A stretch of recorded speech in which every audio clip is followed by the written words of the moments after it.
दोस्तों, यदि हम पृथ्वी पर अलग अलग जगहों पर जमीन देखें और यदि पूरी पृथ्वी का आकलन करें तो पृथ्वी पर 70% के आसपास समुद्र हैं और बाकी की जगह पर जमीन है, जहां पर जंगल है, रेगिस्तान है, बर्फीले पहाड़ हैं, तो कहीं पर उपजाऊ जमीन है। जब हम अलग अलग हिस्सों को देखते हैं तो कहीं पर दूर तक फैले हुए बड़े बड़े रेगिस्तान, तो कहीं पर दूर तक फैले हुए बड़े बड़े जंगल हैं। कहीं चिलचिलाती नदियां बहती हैं तो कहीं रेत के बवंडर उठते हैं। कहीं पर पेड़ पौधों और जंगली जानवरों से भरी हुई दुनिया है तो कहीं पर सफेद बर्फ की पसरे हुए सन्नाटे में दफन दुनिया नजर आती है। परंतु क्या आप जानते हैं कि दुनिया में अन्य ग्रहों पर कैसी जमीन है, कैसा दिखाई देता है अन्य ग्रहों का धरातल, और वहां पर हमें किस क्षेत्र जैसा महसूस होता है? यदि हम धरती से उनकी जमीन का कंपैरिजन करें तो हमें कैसी दिखाई देगी? काफी समय से आप ये देख ही रहे होंगे कि नासा और दुनिया की कई स्पेस एजेंसी, जिसमें भारत की इसरो भी शामिल है, सभी भविष्य में मंगल ग्रह पर इंसानों को बसाने की बात करते हैं। एलन मस्क की कंपनी स्पेसएक्स तो इसमें और भी ज्यादा आगे निकलना चाहती है। इसलिए वो स्टारशिप नामक एक ऐसा स्पेसक्राफ्ट बना रहे हैं जो एक साथ 16 लोगों को मंगल ग्रह तक लेकर जा सके, ताकि वहां पर मानव बस्ती को काफी तेजी से बसाया जा सके। ये 100 लोग वहां पर आरंभिक जीवन की शुरुआत करेंगे और जीवन के लिए जरूरी चीजों की उपलब्धता भी कराएंगे।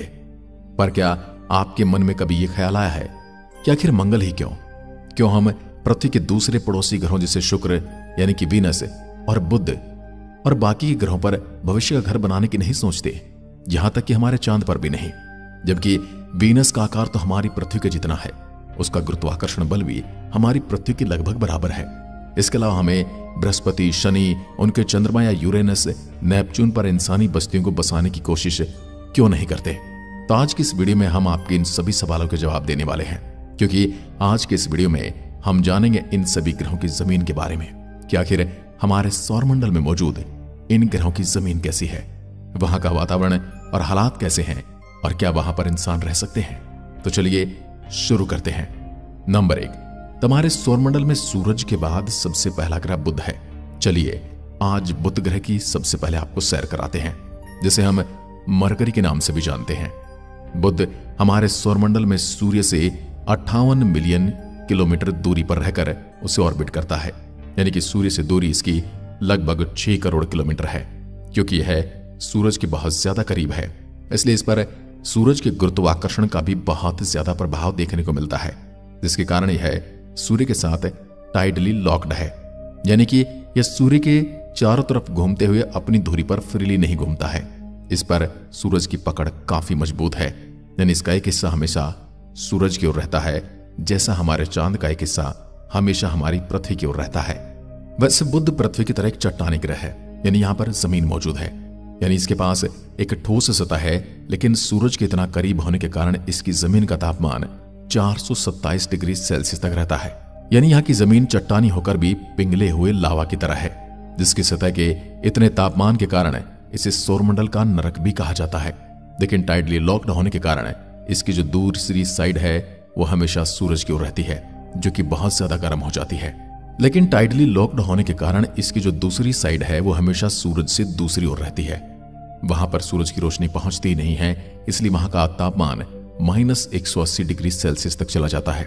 यानी इस ग्रह पर आपको एक तरफ हड्डियों को पिघला देने वाली गर्मी और दूसरी तरफ हड्डियों को जमा देने वाली ठंड दोनों देखने को मिलेंगे, और इन दोनों ही परिस्थितियों में इंसान इस पर नहीं रह सकता। पर वैज्ञानिकों के पास इसका एक सॉल्यूशन भी है, जो इसके दोनों तापमानों के बीच की रेखा में रहना, यानी कि ऐसी जगह पर रहना जहां तापमान बहुत ज्यादा भी ना हो और बहुत कम भी ना हो। यह किसी ग्रह का वह भाग होता है जहां पर सुबह और रात आपस में आकर मिलती हैं, जिससे वैज्ञानिक भाषा में ट्विलाइट जोन कहा जाता है। वैज्ञानिकों की माने तो यहां पर कुछ सेकंड या शायद मिनट तक इंसान जीवित रह सकता है, पर क्योंकि बुध ग्रह के वातावरण में ऑक्सीजन भी नहीं है, इसलिए दम घुटने से कुछ देर बाद उसकी मौत हो जाएगी। इसलिए हम यहां पर बसेरा बसाने के बारे में बहुत कम सोचते हैं। चलिए यहां पर हमने देख लिया कि यहां पर हम अपनी बस्ती नहीं बसा सकते, इसलिए चलिए अब दूसरे ग्रह की ओर बढ़ते हैं। दूसरे ग्रह की बारी आती है और हम पहुंच जाते हैं शुक्र ग्रह पर। वैसे कई वैज्ञानिक रिसर्च ये साबित कर चुके हैं, आज से कई मिलियन साल या शायद बिलियन साल पहले शुक्र ग्रह इंसानी जीवन के लिए बहुत ज्यादा अनुकूल था, जहां शायद बड़ी बड़ी नदियां, पहाड़ और समुद्र भी मौजूद रहे होंगे। लेकिन इसके वातावरण में बढ़ते कार्बन डाइऑक्साइड ने इस ग्रह के हालात पूरी तरह से पलट कर रख दिए और आज यह ग्रह केवल इंसानों के लिए एक नरक की तरह है, जिसकी सतह का तापमान 900 डिग्री फ़ारेनहाइट यानी कि 482 डिग्री सेल्सियस तक होता है, जो इतना गर्म है कि कुछ ही सेकंड में इंसानी शरीर को राख बना सकता है। और हां, शुक्र ग्रह सूरज से दूसरे नंबर पर होने के बावजूद भी बुध ग्रह से ज्यादा गर्म है, जिसके कारण इसे पूरे सौरमंडल का सबसे गर्म ग्रह भी कहा जाता है, जिसके पास गर्म तापमान का कारण इसके वातावरण में मौजूद कार्बन डाइऑक्साइड को ही बताया जाता है। इस ग्रह की सतह के तापमान का अंदाजा आप इसी से लगा सकते हैं कि जब सोवियत संघ ने 1972 में अपने वेनेरा 8 स्पेसक्राफ्ट को इसकी सतह पर उतारा तो केवल 50 ही मिनट में उसमें लगे उपकरण पिघलकर खराब हो गए थे। तो इसलिए यहां पर भी हम बस्ती नहीं बसा सकते। यहां पर चारों तरफ लावा और उबलती हुई धरती ही दिखाई देगी और इतने ज्यादा तापमान में हम रह नहीं सकते। इसलिए अब हम चलते हैं हमारे सौरमंडल के एक और ग्रह की ओर। इसके बाद बारी आती है हमारे सौरमंडल के तीसरे ग्रह यानी कि हमारे घर पृथ्वी की।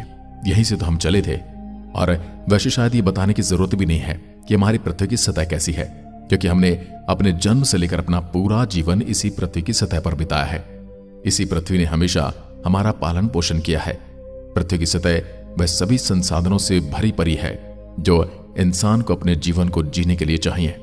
यहां पर दूर तक फैले रेगिस्तान हैं तो यहां पर हरे भरे जंगल भी हैं जो हमें ऑक्सीजन देते हैं। यहां पर भरपूर मात्रा में पानी है तो यहां पर हमारे रहने के लिए उपयुक्त जमीन भी है। पर अगर वैज्ञानिक नजरिए से देखा जाए तो अभी के लिए इंसान पृथ्वी पर करीब 80 से 100 साल तक जी पाते हैं, जो समय सीमा अब धीरे धीरे मेडिकल विज्ञान में तरक्की के कारण और ज्यादा बढ़ रही है। तो चलिए, ये तो हमारा घर ही था। अब हम चलते हैं हमारे सौरमंडल के चौथे ग्रह पर, जहां पर हमें हमारे जैसी ही जमीन दिखाई देने वाली है। हम मंगल पर पहुंचने वाले हैं। अब जरा ध्यान से देखिए, जो तस्वीरें आपको दिखाई दे रही हैं ये मंगल ग्रह की हैं। इन्हें देखकर आपको दूर तक फैले हुए धरती के उन इलाकों की याद आएगी जहां पर रेगिस्तान मौजूद होते हैं, जहां पर पहाड़ और इसके अलावा कुछ नहीं। और इसकी जमीन थोड़ी सी ज्यादा लाल दिखाई देती है, इसलिए इसे लाल ग्रह भी कहा जाता है। इस ग्रह ने हमेशा से ही इंसानों का ध्यान अपनी ओर खींचा है और कई वैज्ञानिक रिसर्च ये कहती हैं कि इस पर आज से कई मिलियन साल पहले जीवन के लिए आवश्यक सभी संसाधन जैसे नदियां और समुद्र, यहां तक कि पेड़ पौधे भी मौजूद थे।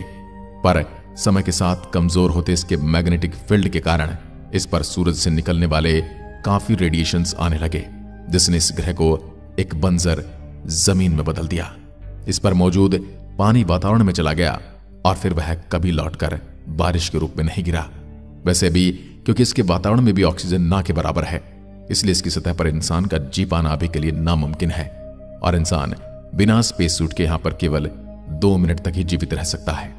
लेकिन वैज्ञानिकों का कहना है कि भविष्य में इसके वातावरण में भी फोटोसिंथेसिस और कई दूसरी अभिक्रियाओं के द्वारा बदलाव करके इसमें ऑक्सीजन की मात्रा को बढ़ा दिया जाएगा, जिसके जरिए भविष्य में हम इसे पृथ्वी की तरह बना सकते हैं, जिसके बाद इस पर इंसानों का रहना और भी ज्यादा आसान हो जाएगा और यहां पर इंसान लंबे समय तक जीवित भी रह पाएंगे।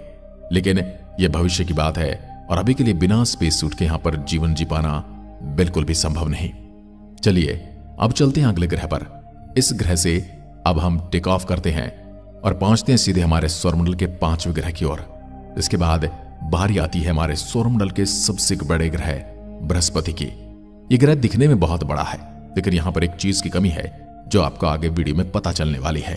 बृहस्पति हमेशा से ही सौरमंडल में हमारा पसंदीदा ग्रह रहा है, खासकर इसके रंग बिरंगे बादल जो देखने में बड़े ही आकर्षक लगते हैं। लेकिन बृहस्पति जितना बाहर से सुंदर है उतना ही ज्यादा अंदर से खतरनाक भी है, क्योंकि यह पूरा का पूरा ग्रह ही गैस के बड़े बड़े बादलों से बना है, जिसमें नासा के मुताबिक मोस्टली हाइड्रोजन और हीलियम मौजूद है और इसके अंदर जमीन का कोई नामो निशान तक नहीं है। यानी कि इंसानों के जीवन के लिए सबसे जरूरी चीज जमीन, क्योंकि बिना जमीन के हम रह नहीं सकते। यहां पर वो है ही नहीं। यानी आपने यहां पर उतरने की कोशिश की तो आप लगातार इसके घने बादलों में डूबते ही जाएंगे। यहां ज्यादा समय तक जिंदा रह पाना संभव नहीं, क्योंकि जुपिटर के इन बादलों में हवाओं की रफ्तार कई 100 किलोमीटर तक है साथ ही इसके बादलों के बीच तापमान और दबाव भी बहुत ज्यादा है, जहां किसी इंसान का कुछ सेकंड तक ही जीना संभव नहीं है। कई रिसर्च तो यह भी बताती है कि जुपिटर के बादलों में कई जगह तापमान और दबाव इतना ज्यादा बढ़ जाता है कि वहां पर मौजूद कार्बन हीरे यानी डायमंड में बदल जाता है, जो कि धरती पर बहुत गहरी गहरी खदानों में पाया जाता है, वो यहाँ के वायुमंडल में ही बन जाता है। हाँ, यदि आपको ज्वेलरी का शौक है तो आप यहाँ पर जरूर जाइए, लेकिन यहाँ पर ज्वेलरी पहनने लायक शरीर नहीं बचेगा। अब हम पहुंचते हैं सौरमंडल के दूसरे गैस जाइंट यानी शनि ग्रह पर। नाम से आप समझ गए होंगे कि जमीन यहां भी नहीं है, जिसे सौरमंडल का राजा भी कहा जाता है, जिसका कारण इसके चारों ओर फैले बड़े बड़े 7 रिंग्स जो इसे 2,82,000 किलोमीटर अंतरिक्ष तक फैले हैं। यानी इसके रिंग्स इतनी दूर तक फैले हैं जितनी दूर में हम चांद की आधे से ज्यादा दूरी पूरी कर लेते हैं।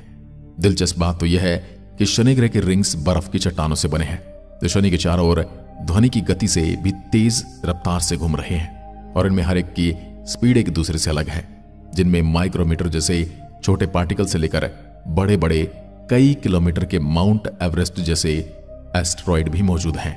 ये लगातार इसके चक्कर काट रहे हैं। इसके अलावा शनि के 124 चंद्रमा भी इसके रिंग्स के चारों ओर ही शनि को ऑर्बिट करते हैं, जिनमें से ज्यादातर की सतह चट्टानी है, और में से कुछ चंद्रमा पर तो वैज्ञानिक जीवन को भी संभव बताते हैं, खासकर इसके चंद्रमा टाइटन पर, जहां पर पानी के समुद्र और नदियां होने की बात कही गई है। और कई वैज्ञानिकों के अनुसार टाइटन चंद्रमा पृथ्वी से काफी ज्यादा मिलता जुलता है, क्योंकि यहां की तस्वीरों में आपको पृथ्वी जैसा माहौल दिखाई देता है। वैसे अब अगर शनि ग्रह की सतह की बात करें तो शनि ग्रह के पास कोई सतह नहीं है, बल्कि यह भी बृहस्पति की तरह एक गैस का गोला है, जिसमें अलग अलग तापमान और दबाव पर अलग अलग तरह की गैसें, जिनमें ज्यादातर हाइड्रोजन और हीलियम ही हैं, वही मौजूद है, जिनमें इंसान कुछ सेकंड से ज्यादा जिंदा नहीं रह सकता। अब इस ग्रह पर तो हम उतर नहीं सकते, इसलिए अब हम कोई दूसरे ग्रह पर चलते हैं, जहां पर हम अपने लैंडिंग के लिए जगह ढूंढेंगे। हमारे सौरमंडल के 2 बड़े आइस जाइंट्स ग्रहों, जिनका करीब 80% भाग तो द्रव पानी, अमोनिया और मीथेन से बना है, और क्योंकि इन दोनों की ग्रहों की परिस्थितियां एक जैसी हैं, इसलिए हम यहां पर इन दोनों ग्रहों को एक साथ ही समझने की कोशिश करेंगे। तो शुरुआत करते हैं यूरेनस से, जो हमारे सौरमंडल का 7वां ग्रह है और सूरज से 2.9 अरब किलोमीटर की दूरी पर रहकर इसके चक्कर लगाता है, जिसके कारण इसे सूरज का एक चक्कर लगाने में 84 साल लग जाते हैं। और सूरज से इसकी दूरी के कारण यहां पर प्रकाश भी बहुत कम पहुंचता है, और सूर्य के प्रकाश को पहुंचने में 2 घंटे और 39 मिनट तक का समय लग जाता है। यही सेम परिस्थिति नेपच्यून के साथ भी है, क्योंकि नेपच्यून सूरज से 4.4 अरब किलोमीटर की दूरी पर रहकर चक्कर लगाता है, जिससे प्रकाश को यहां पहुंचने में 4 घंटे का समय लग जाता है। चलिए अब आते हैं इन ग्रहों की सतह पर। तो यूरेनस और नेपच्यून अंतरिक्ष में मौजूद पानी की बड़ी सी बूंद की तरह हैं, जिनके अंदर जमीन मौजूद नहीं है, बल्कि यहां केवल मीथेन, अमोनिया और पानी द्रव्य रूप में मौजूद हैं, जिनका घनत्व और तापमान इसके केंद्र की ओर तेजी से बढ़ता जाता है। यानी यहां पर अगर कोई इंसान अपने स्पेसक्राफ्ट से पहुंचता है तो वह कभी भी यूरेनस और नेपच्यून की सतह पर नहीं उतर पाएगा, और लगातार इन ग्रहों की सतह के अंदर डूबता चला जाएगा। यहां पर उतरना बिल्कुल वैसा ही होगा, समुद्र पर उतरने जैसा। इसमें इंसान तब तक डूबता चला जाएगा जब तक कि वह ऐसी स्थिति में न पहुंच जाए जहां पर उसके ऊपर लगने वाला दबाव और बढ़ता हुआ तापमान उसकी और उसके स्पेसक्राफ्ट को पूरी तरह तबाह न कर दे। वैसे इनके आकार के बारे में बात की जाए तो यूरेनस और नेपच्यून दोनों ही पृथ्वी से करीब 4 गुना बड़े हैं, यानी कि इन दोनों ही ग्रह पर इंसानों को पृथ्वी से कई गुना ज्यादा गुरुत्वाकर्षण झेलना पड़ेगा, और इस गुरुत्वाकर्षण में इंसानी शरीर की हड्डियां टूटकर बिखर जाएंगी। यानी इसके समुद्री सरफेस पर पहुंचने से पहले इसका गुरुत्वाकर्षण इंसान की जान ले लेगा। कुल मिलाकर कहा जाए तो हमारे पूरे सौरमंडल में इस समय पृथ्वी के अलावा कोई ऐसा ग्रह नहीं है जहां पर जीवन जीवित रह सके। चलिए अब अंत में सौरमंडल के बौने ग्रह प्लूटो के बारे में भी जान लेते हैं कि आखिर प्लूटो की सतह कैसी है और क्या इसकी सतह पर इंसान रह सकते हैं। हमारे सौरमंडल में सूरज से 5.9 अरब किलोमीटर दूर मौजूद प्लूटो हमारे चंद्रमा से भी छोटा है, लेकिन एक अच्छी बात यह कि इसकी सतह पृथ्वी की तरह चट्टानी है और इसका गुरुत्वाकर्षण भी काफी कम है। यानी हम यहां पर अपने स्पेसक्राफ्ट को उतार सकते हैं और इसकी सतह पर कदम भी रख सकते हैं। पर परेशानी यह है कि प्लूटो सूरज से बहुत ज्यादा दूर रहकर सूरज के चक्कर लगाता है, जिसके कारण यहां सूरज की रोशनी ना के बराबर पहुंचती है, जिससे इसकी सतह का तापमान हमेशा -200 डिग्री सेल्सियस से नीचे ही रहता है और कई परिस्थितियों में तो यह तापमान -250 डिग्री सेल्सियस तक पहुंच जाता है, जो इतना कम है कि इसके वातावरण में मौजूद गैसें भी जमकर इसकी सतह पर गिरने लगती हैं। इसके अलावा इसकी सतह की ऊपरी परत में जो ज्यादातर जमी हुई नाइट्रोजन गैस से बनी है, जो खुद में ही बहुत ज्यादा ठंडी गैस होती है, साथ ही इसके वातावरण में भी ऑक्सीजन ना के बराबर है। ऐसी स्थिति में अगर आप इस पर उतरते हैं तो कुछ ही सेकंड में दम घुटने से दम तोड़ देंगे और बची कुची कसर इसका ठंडा तापमान पूरी कर देगा। इसमें इंसान की हड्डियां तक जमकर टूट सकती हैं। ऐसे वातावरण में इंसान का इसकी सतह पर कुछ सेकंड से ज्यादा जीवित रह पाना संभव नहीं। वैसे सभी ग्रह की जमीनी हालात के बारे में जानकर हमारे लिए पृथ्वी की अहमियत और भी ज्यादा बढ़ जाती है। इसलिए आपको ऐसी वीडियोस देखते रहना चाहिए ताकि आपको पता लगे जिस ग्रह पर आपने जन्म लिया है वो कितना निराला है। आज की वीडियो में बस इतना ही। एक बार फिर मिलते हैं एक और ऐसी दिलचस्प वीडियो के साथ। तब तक के लिए नमस्कार, जय हिंद, जय भारत।